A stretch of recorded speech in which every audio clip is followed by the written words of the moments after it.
What's up, guys? Jack here. I wasn't able to come to the filming earlier today, so I'm going to be talking to you on my computer while I record my screen. So, as I said earlier in class, my job for research was looking into survivor accounts. And so I have three for you right here, and I have two music samples, which you'll be able to listen to by going into the slides. So first I'm going to talk about Bela Bartok. Bela Bartok was a widely acclaimed composer born in Austria-Hungary. He performed in Germany from 1903 until Hitler became chancellor in 1933.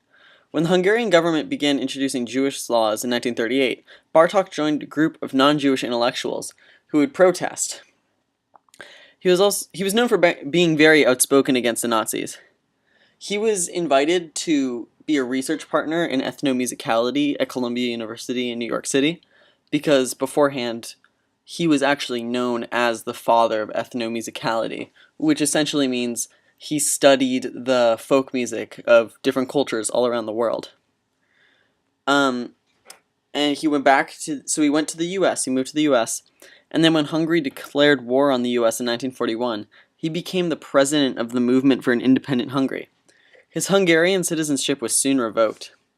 He sadly passed away in September 1945 of leukemia, but really he left a great influence both musically and socially, as he's still one of Hungary's most acclaimed and beloved composers. So this slide right here, you can check it out when you actually go through our presentation.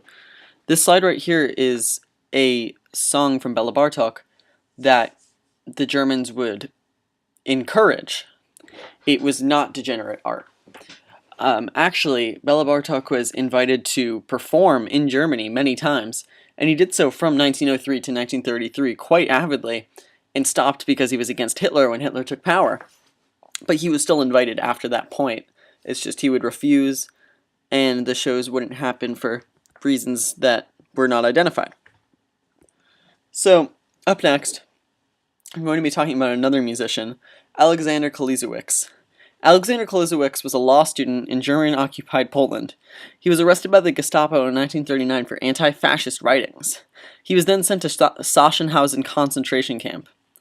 I know what you're thinking, this doesn't sound like a law student. But he was also an amateur musician, guitar specifically. In his roughly 6 years of imprisonment, he composed 54 songs, and he learned 617 other songs of his fellow prisoners.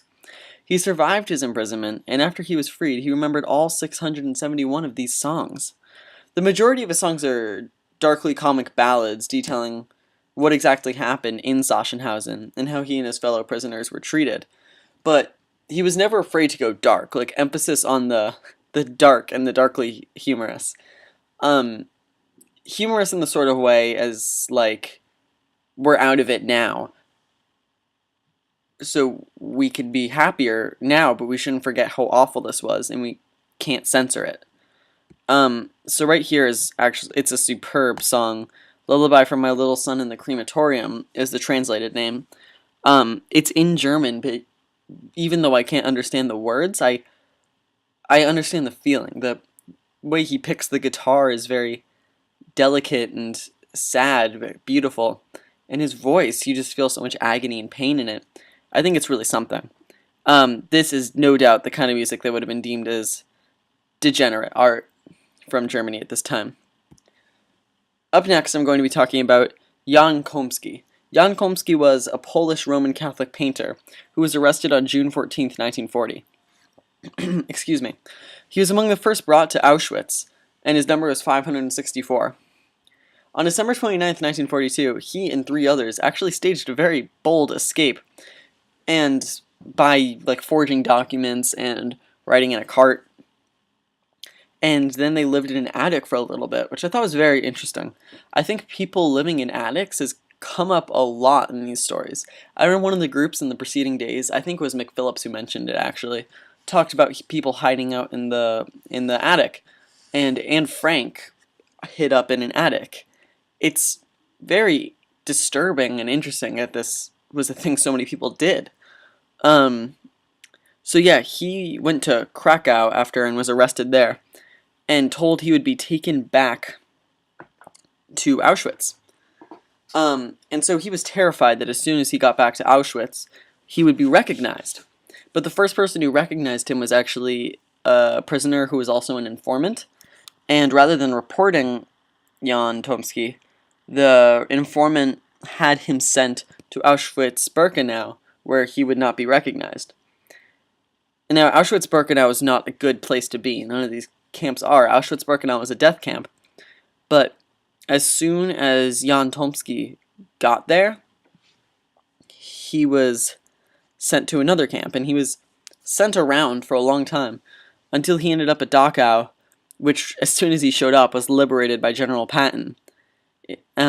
He then moved to the USA, and he lived until 2002 and died at the age of 87. While he was imprisoned, he drew and painted a lot, and he claims that he continued to do so for the rest of his life, which I think is really poetic and beautiful. This is some of his art. It was done after the war. Both were copywritten, at least in the 1990s. But I think that he did an incredible job capturing what he saw of the Holocaust. I think the drawn picture, he uses black and white to sort of show the indifference showed by so many of the soldiers. And I think on the right, the use of the color blue shows it from the prisoner's perspective.